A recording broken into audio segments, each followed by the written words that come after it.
Ricky Lee Green. The FBI once considered Ricky Lee Green more dangerous than Ted Bundy. He was officially connected to only 4 murders, but suspected of being responsible for many others. Ricky met his first victim, Jeffrey Davis, in Fort Worth, Texas. Rick invited Davis to go along for a ride with him during one of his frequent drunk driving sprees, but when the ride came to an end, he stabbed him and castrated him. He left Davis nearly decapitated in a swamp in the Fort Worth Nature Center.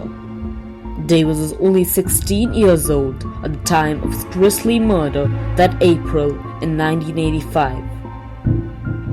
6 months later, in October, he killed 28-year-old dancer Betty Monroe with a knife and hammer. Ricky spotted her hitchhiking and pulled her over to give her a ride. The woman got in and told Ricky her name was Montana. Ricky offered her a chance to take a shower at his place and have a menage a trois with his wife. She agreed and off they went. After they were finished, he took her into the bathroom and sodomized her. His wife came in and stabbed her, and then Ricky got a knife and stabbed her repeatedly before leaving again. This time, he returned with a hammer, which he hit her in the head with until she was dead. Then, Ricky and his wife had sex in the pool of blood. Sandra Bailey was the couple's next victim, and they did almost the exact same thing as before throwing her body in a ditch when they were all done. Ricky's final victim was Stephen Pfefferman, who he met in Fort Worth. The two went to Stephen's home, where Stephen began to fondle Ricky in the living room. Stephen then excused himself to take a shower, and upon returning found Ricky in the bedroom. Ricky suggested they take turns tying each other up. After he tied him up, he went to the kitchen and got a knife. He returned and told Stephen he hated homosexuals. Then he started stabbing him while Pfefferman remained tied up. Then he untied him and, like field dressing a deer, he cut him open from his sternum to his crotch before cutting off his penis. As Pfefferman gasped for breath, Green shoved his penis into Pfefferman's mouth and left him there to die in agony.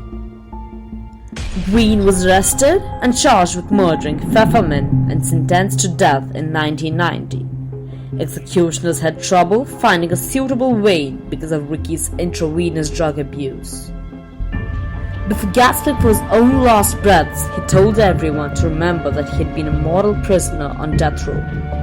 Green also had time to address 4 relatives of his victims. He said he was really sorry, but this to me is another killing and it's not going to solve nothing. Fort Worth police detective Danny LaRue asked Green at the time of his arrest why he killed all these people. His reply was, "They all deserved it. They were kind of the dregs of society." LaRue believes 8 other unsolved murders in North Texas bear Green's trademarks. Ricky had a very horrible childhood. He was horribly abused by his father and grandfather for many years. His father was abusive in ways no human could ever imagine. At the age of 6, Ricky Lee Green's father, Bill Green, forced his son to run from the porch where his father sat with a BB gun. At the count of 10, he was told to run while his father shot at him, hitting him with the small metal BBs. The 6-year-old tried to outrun the BBs, but it was no use. He was hit every time. The only comment he ever heard from his father was, "Maybe you better learn to run faster." During his childhood, he was sent to stay with his grandfather, who sexually sodomized him time after time. Ricky could never understand if they were supposed to love him, why they always hurt him. Ricky's abusive childhood led to him becoming a drug abuser and finding fantasy in murder. And his wife Sharon was someone who had an extreme thirst for blood. There was a time when Sharon pricked Ricky's penis and drank blood out of it. Ricky's last statement goes as follows: I want to thank the Lord for giving me this opportunity to get to know Him. He has shown me a lot and He has changed me in the past 2 months.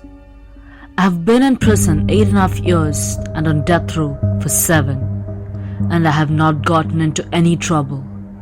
I feel like I'm not a threat to society anymore. I feel like my punishment is over, but my friends are now being punished. I thank the Lord for all He has done for me. I do want to tell the family that I'm sorry, but killing me is not going to solve nothing. I really do not believe that if Jesus were here tonight, that He would execute me. Jesus is all about love. I want to thank all my friends for supporting me and for being here for me. Thank all of my friends on the road. Thank you, Lord. I'm finished. During the trial, Green presented substantially mitigating evidences that showed how much he had suffered at the hands of his father and grandfather.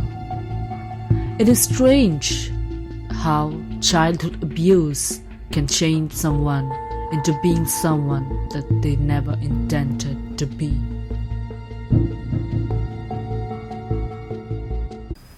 Hello everyone, my name is Ria and this is my first attempt at creating a YouTube video for you all. So if you liked what you just saw, make sure to hit that subscribe button and the bell icon next to it so that you know when I post a video next. Please like the video and leave your comments below. So until next time friends.